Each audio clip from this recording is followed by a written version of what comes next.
O'zbek jurnalistikasida yana bir yo'qotish.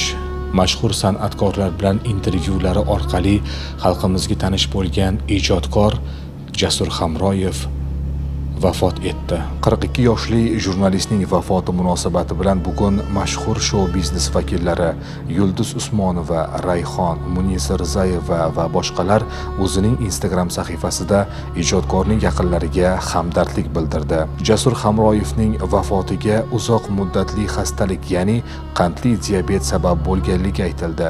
Biz jurnalist bilan umrining so'nggi yillarida birga faoliyat olib borgan aktrisa bilan suhbatlashdik. Jasur aka bilan oxirgi marta 2 kun oldin gaplashuvdik. Jurnalning yangi soni bo'yicha ertalab telefon qilishganida akam berib qo'ydi deb telefon qilishdi.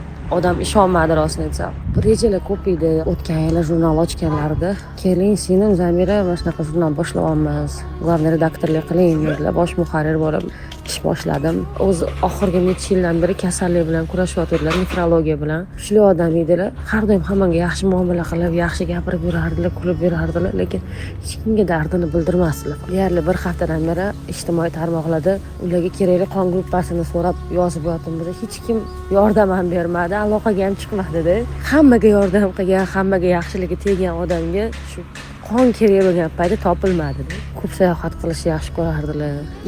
Joylar jannatda bo'lsin, yaqinlariga, oila a'zolariga hammaga sabr tilaymiz.